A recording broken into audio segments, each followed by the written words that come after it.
Back in the PlayStation era, developer Insomniac was responsible for the successful Spyro platformers. But instead of riding the pink dragon into the next generation, it enlisted the services of the buddy cop team of Ratchet Clank. At first, the furry alien with the robot backpack seemed unlikely to carry the mantle, but blow up everything gameplay, incredible production values, and some witty writing went a long way. If you are being attacked by radioactive amoeboids, please press 1. Now, one of the stalwart franchises in the industry is ready to take on the SPU's and Cell processor. But can this old Lombax learn new tricks?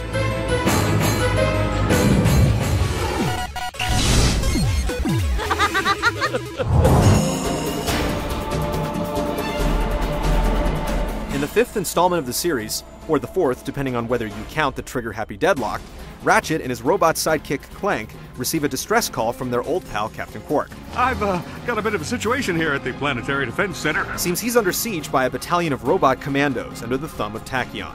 This little guy with a big mouth is bent on world domination and wiping Ratchet's species from the universe.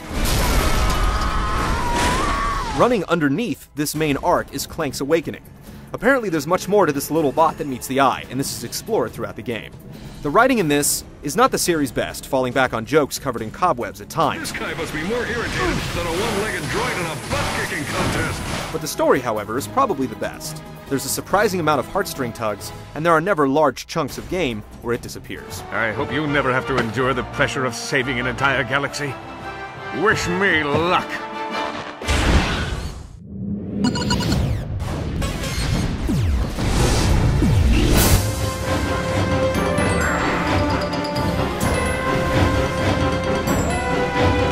Ratchet & Clank has always been a fairly linear affair, eluding the get a key here and take it there grind. The same holds true with Tools of Destruction. You'll find a few places where you won't have the proper instrument to open a new path, but the game does a clever job of bringing you back naturally through the story progression. This is definitely one of those games that you can put down for a week, come back, and get right into it. With a name like Tools of Destruction, you'd better bring the lumber, and it undoubtedly does. The arsenal is significantly upped with some arms that are truly satisfying. Each one can be leveled up using a hex system and the items that burst from enemies upon their termination. They also increase their wallop the more you use them, rewarding those who find a favorite and stick with it. After so many games in the series, you'd think that the weapon, device, and gadget ideas would be running dry, but that's definitely not the case. Mr. Zircon has got to be our favorite. This little trash-talking combat droid will buzz around Ratchet and Clank, protecting him at all costs. I shall let you live, little alien. Psych, Mr. Zircon lives only to kill. It's hard not to fall in love with the little guy. Other disposable soldiers include the plasma beasts, green creatures you can plant in the ground to surprise the enemy. And then there's the tornado launcher that does exactly what you'd think, and the Groovatron, the much publicized disco ball that leaves your enemies helplessly dancing. Discovering the new doohickeys is half the fun of the series, so we'll keep from spoiling too much, but you won't be disappointed. If the word platformer gives you nightmares of collecting every last note, coin, feather, and banana, you can rest easy. The collecting here is minimal, with most exchanges taking place at terminals poured all over the environments where you can upgrade your tech and armor. Bolts are about the only thing you'll be snatching up, and it's rewarding to do so when they're the fruits of the combat. Insomniac sticks to the tried and true here, resulting in an accessible, well-paced game that offers a solid dozen hours of play. Once it's completed, you can keep all your weapons and bolts and play through it again at a higher difficulty. But it would have been nice to have online cooperative play or some other feature generally endemic to the top-line games these days.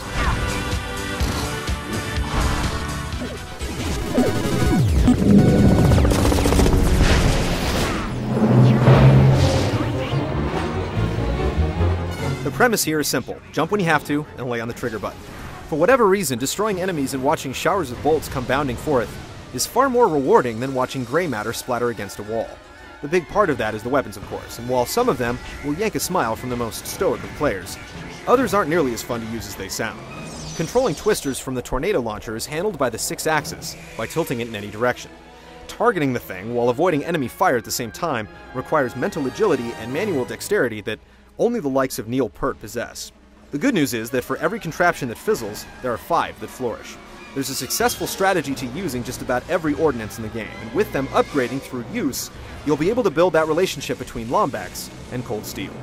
The actual platforming is extremely tame, allowing plenty of room for error and really just serving as a means to an end. And that end is blowing stuff up. The incredible armory does come at a price. The game is simply too easy.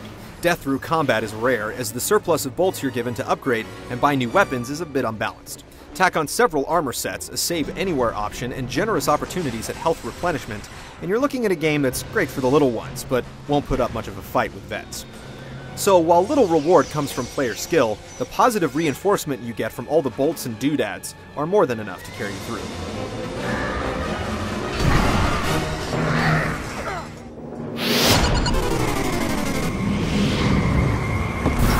Back before the N64 launched, a writer from Time magazine compared Super Mario 64 to being inside a Toy Story movie. That statement seems absurd now, but he was only about 10 years off. Games have finally reached that point with Tools of Destruction. Say what you want about flatly shaded characters being easier to render, but this game looks absolutely fantastic. The size and scale of these environments are incredible, with so much little detail going on in the background and no loading time once you've entered a level. It's definitely the best looking PS3 game on the market. The voice acting isn't bad either, particularly #1 bad guy Tachyon, whose lines are absolutely nailed. Greetings, inferior beings of Polaris. Does your life lack a sense of purpose? Do you constantly worry about finding steady income? Do you like killing stuff? The interactive orchestral score adds tension in all the right places, and overall, this is one well-presented piece of software.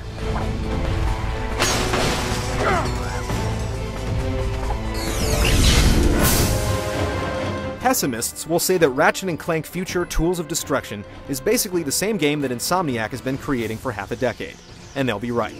The optimist will say that it's the best in a series of incredible games, and they'll also be right.